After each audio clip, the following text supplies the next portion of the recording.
My guest this time, Naveen Ganglani, is a sports writer on Rappler and Hot Hoops, all about Miami Heat article. Welcome to my show, Sir Naveen. Hello, Hello, thanks sir. for having me. My first question: why do you choose sports writer as your career? So I chose, being a sports writer is one of my professions. I also have other jobs, but being a sports writer was my first career after graduating college. The reason why is because when I graduated college, I wanted to have a job that didn't feel like a job, didn't feel like work, you know.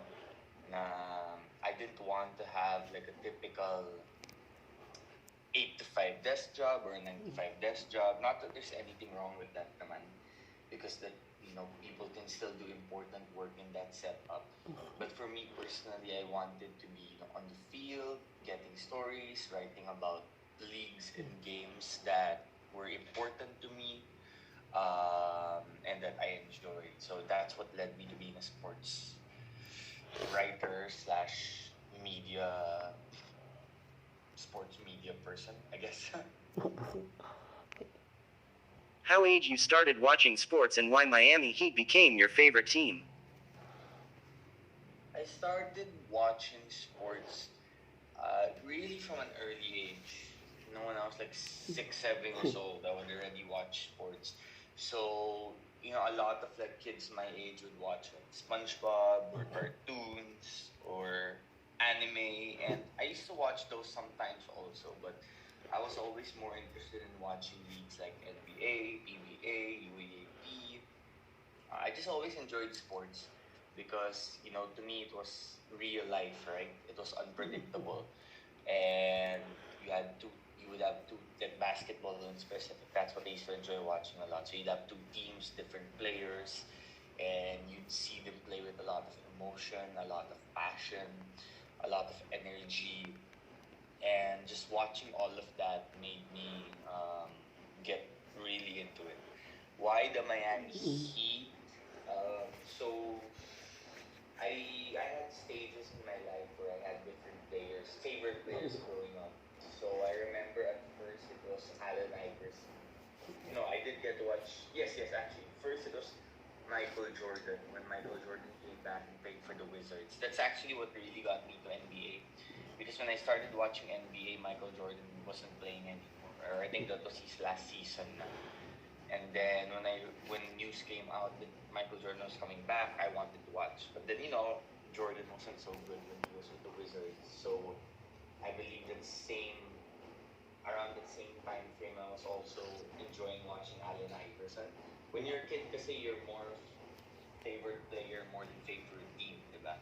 So I enjoyed watching Allen Iverson. Then eventually I enjoyed watching Kobe Bryant and Shaq. And then when Shaq left the Lakers, I started watching Miami with Wade, with the year that they won the championship in '06. And then after that, I started enjoying watching LeBron in Cleveland.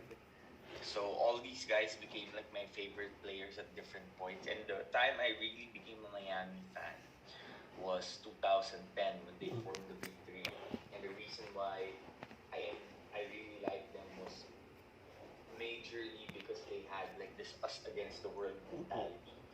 They were getting a lot of criticism, a lot of negative feedback because of their decision to play together as free agents. So from there on, I kind of was just drawn to the team because they had this almost like rebellious like attitude, right? And then I started really enjoying watching Coach Eric Spoelstra and his game plans, and of course the fact that he was half Filipino kind of made drew me to him because there were ties to home. And then eventually I just kind of got enamored by the Miami organization. Pat Riley, Nick Harrison, Andy Ellsberg, the whole front office. So even when LeBron left in 2014, I that's really when I think I really figured out that Miami was my favorite team, because even after LeBron left, I still wanted to root for Miami. This was when I wasn't really covering NBA yet. And since then, I've just really enjoyed Miami, and now I'm thankful that I write for a website in SB Nation that allows me to cover the Miami Heat. Can you share your career started in Rappler and Hot Hot Hoops? So, when I was about to graduate college, this was 2013, I landed an internship with Solar Entertainment Corporation. So I was doing some HR work for them because I was a psychology major. But at the same time too, when I wasn't doing HR work for Solar, I was writing for their sports website. So the websites of basketball TV, Solar Sports, and NBA Premium TV. So I was there for about 10 to 11 months. And then I remember messaging Ryan Songalia, who's now a great friend of mine. He was the sports editor of Rappler back then. And what I was covering for Solar was mostly NBA, right? But I was also into our local sports. So I messaged Ryan, and the first thing I asked him actually was if I could write an article about NCAA in the US in March Madness, because that was the big event coming up soon. So he was like, okay. So I sent something, and he liked it, thankfully. Then after that, I pitched a story where I do a profile on Abby Maranio, former De La Salle volleyball player. So I interviewed Abby, I interviewed other people close to Abby, and then I wrote the article, I submitted it to him, and then I remember I was in the airport one time waiting for my flight to Thailand with my family, and then Ryan messaged me that he really enjoyed the article. He thought it was one of the best articles he read since moving to the Philippines, which I think when I read that message from him, that's kind of when I got the sense of, okay, I can actually make it in this industry. And then from there on, I started contributing more to Rappler. He let me send an article like once a week or twice a week. And then a few months later, they hired me to be a full-time beat reporter. What do you think Heat need to improve next season? Well, not sure if this is something you really improve on because a lot of it has to do with luck. But I think if they stay healthy late in the playoffs, they have a chance even if they keep the same roster. Because take note, they lost to Boston in 7 games, but they didn't have Tyler Hero for games 4 to 6. And when he returned in game 7, he played very little minutes because he just, he didn't look like he could play properly. So if they do bring back the same roster, then hopefully they can be healthy. Maybe, like what Pat Riley said the other night, Kyle Lowry comes back in better shape. He also said he wants to see improvement from Bam and Hero on defense, Bam with his aggressiveness. Also maybe see some improvement from Strus, from Duncan Robinson. So if they bring back the same roster, which I think is a roster that can compete for a championship, then you have to see internal development and internal improvement from the guys and help. But if, like as Riley said, right, they're always open to possible moves from outside, maybe players you can bring in, then I think there are some guys they could maybe go after via trade or maybe via sign and trade in free agency. A lot of players are out there. I think ultimately though, Miami's in a good position because they have a superstar in Jimmy Butler. They have a young core who can be all-stars like Bam, like Hero. They still have Lowry, who, if he comes back in better shape, like he played great in the regular season. Lowry, right? He was a great playmaker, pushing the pace, like a quarterback on the team. It just so happens in the playoffs, it was just bad luck because the hamstring issue came up at the wrong time. But whether they make a trade or two to change the team, and by the way, a trade doesn't need to be always for a superstar. It could even be like for just extra help in the margins to help the team. Like if you can trade Duncan Robinson, for example, for like a Harrison Barnes, so you have an extra power forward you can play. That could be big, right? So I see three ways for Miami to improve. One is you trade for a superstar like a Donovan Mitchell, or I'm not sure if Donovan Mitchell or Bradley Beal, you can call them superstars yet, but they're high quality stars. So maybe if you can trade for one of them, add a scoring punch. Number two is you make some minor trades to add to already a team that's really good. Like I said, like a Harrison Barnes, right? Or number three, like I first mentioned, you rely on internal development um, and improvement from your young players, and then you run it back and try to compete for a championship again. I think either any of the three options would be viable. Do you think Heat can get Mychal? It depends on Utah. It depends on a lot of things, actually. I think Miami has pieces to be in the conversation, but because Mitchell is signed for multiple years still with the Jazz, it's not like Utah is in a position where they have to trade him or they lose him for nothing, right? And currently, reports indicate that Mitchell, any trade offer for Mitchell, Utah hasn't been open to. They've been more willing to listen to trades for Gobert. That's according to the latest piece by Jake Fisher of Bleacher Report. And even if like Utah does put Donovan Mitchell on the table, there could be offers from other teams, with multiple draft picks, young all-stars that can compete and maybe even beat Miami's possible offer. Because if Miami makes a trade for Mitchell, I would guess it would be something like Hero, Robinson, draft picks, maybe Strus or Vincent, another player, right? That would be their offer. The only way I see Mitchell going to Miami this summer, okay, is if Mitchell, via his agent or via an article or something public, basically says Miami is the place I want to go to. Because then if Mitchell says that, then Utah will know that the best offer they can get is from Miami. Because in that case, any other team would say, why would we give all our best pieces for Mitchell if eventually he just wants to go to Miami? But the question is, would Mitchell be willing to kind of be the bad guy in that scenario? Because by doing that, by saying that, he would probably get the Utah fans really mad at him and other NBA fans too. So we'll see. We're still in the NBA Finals. A lot can happen, with the draft and then free agency and then the off-season, summer league.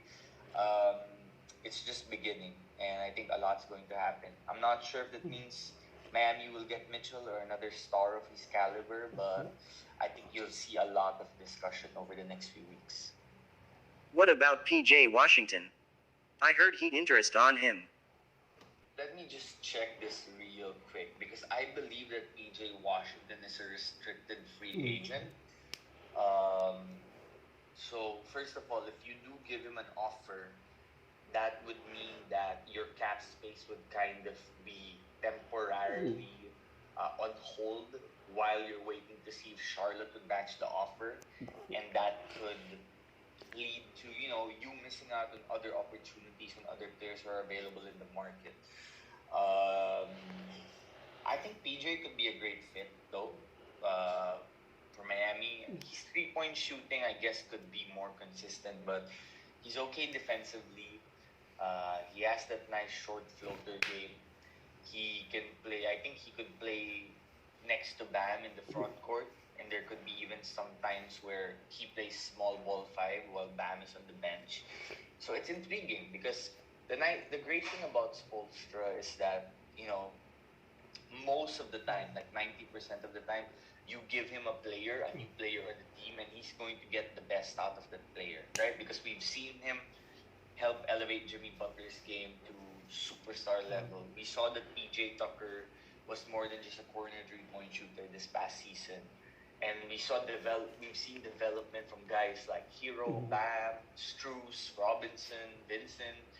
So I think if you put PJ in Miami, Spoelstra will do anything he can do to unlock his abilities. Do you think Heat can resign Oladipo next season? I think so, because Miami has his bird rights. So If I'm not mistaken, that means they could go over the cap to re-sign him. It might mean paying some tax though. And based on what Riley said during the postseason press conference, it seems like he and Miami would like Oladipo back. Pat mentioned that Oladipo is good defensively, that he can slash, he can create, he can attack, he's got speed. So why not, right? Because Oladipo proved to be useful in the playoffs. He wasn't perfect. His jump shot wasn't always consistent, but there were moments that you could see he really helped the team.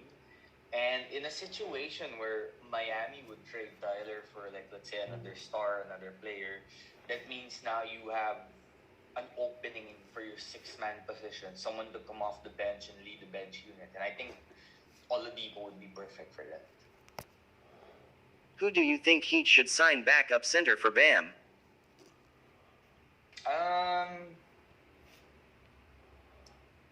Maybe they can bring Dedmon back for another year. I thought Dedmon had some good minutes, but also there were some times where he looked old and a little injury prone. I wouldn't mind if Omer Yurtseven becomes the backup center for Miami. I thought Omer provided some good minutes last season. I think he's a solid rebounder. He can score in the paint when you give him passes. And he's shown through Summer League that he can hit the three-pointer. I think it'll depend on the improvement he shows this summer. Will he become a more reliable three-point shooter? Will he become a better defender, which is the important part here in terms of can he move his feet and slide laterally when he's switched on smaller guards or wing players? But if he shows improvement in that area, I don't see why he shouldn't be the backup center next season. What do you think about Javonte Smart and Mychal Mulder can be next Vincent and Strus?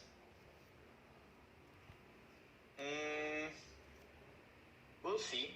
I think we'll find out in Summer League, right? If they play in Summer League, because that's really where guys like Strus and Yurtseven last year showed that they have the ability to play for Miami's main roster. I would add Haywood Highsmith in that list too to see what he could be capable of.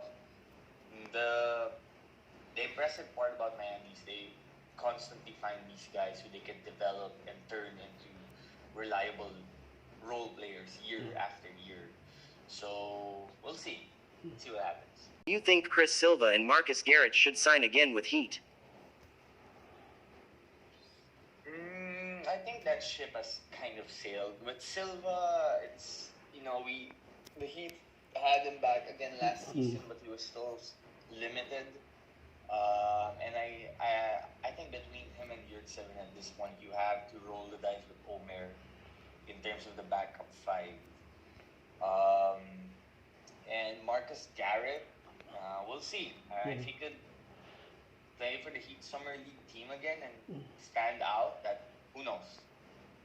Who do you think Heat drafted rookie on the NBA draft this year? Well, admittedly, I haven't studied the draft yet, or the draft prospects possible. I think partly also because, who knows, maybe the draft pick is included in a trade, right? But if Miami does use the draft pick, then I think it could be integral if they draft like a wing player who could play the 4 or the 5. Maybe you relieve some of PJ Tucker's minutes, spread the floor next to Bam, while also providing contributions on defense. What do you think new lineup of Gilas Philippines and new coach? I'm interested to see how it turns out. I think there are a lot of solid young players there and reliable players who could help the team. I want to see what the new coach can bring, but to me, with Gilas, the solution to long-term success would be consistency. Having a consistent coach who can work with the team, develop a team, not just over like a few weeks or over a few months, but over a few years. And building a system where you can find the right players to help the team succeed. What do you think will happen on Ateneo next season? After almost their key players are gone. Okay, I think it's going to be challenging for them because SJ was, clearly very important. We're also losing Tyler Tio. They're also losing Gian Mamuya, Rafi Verano. So a lot of players that were important to them in their rotation will have to be replaced. The good news for them is they have new recruits, including call-ups from Team B, who should be able to help the team once they get a hold of that system better. And they still have players like David Defonso, Ange Kwame, of course, unless anything happens, which right now doesn't look like it will. But they still have, talented players. There's been a lot of talk about Padrigal taking the point guard role. He showed glimpses of what he could do last season. Of course, he also showed that there are areas he can still improve on. I think Jolo Mendoza, if he has one more season, could be important too. There's no denying that Ateneo lost a lot of talent with all the players that left the team. But there's also no denying that Tab Baldwin is, he relishes challenges like this, the opportunity to craft a system that could work for his team so they could compete. I think they'll still be a contender because I'll never forget how in 2016, that was the year that Ateneo lost like 5 or 6 big name recruits, and they still found a way to make the finals that year, right? So I wouldn't underestimate them. I think they'll still have a say in who becomes a champion. But definitely, if you're LaSalle or if you're UP, you just beat them, so you're confident, right? So now if you're UP, you're thinking, okay, this helps us possibly go back to back in the same year. And if you're LaSalle, this is probably a chance for you to say, okay, we have a chance to make the finals. Maybe we have a chance to beat Ateneo because we have a loaded roster also. With you. Yeah, of course.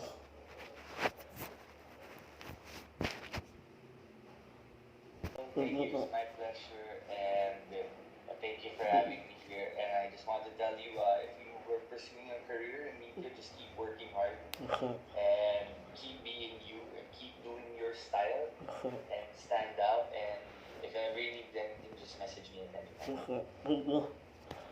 Thank you so much, Paul. Have a great day. And sorry for delaying. But thank you for understanding.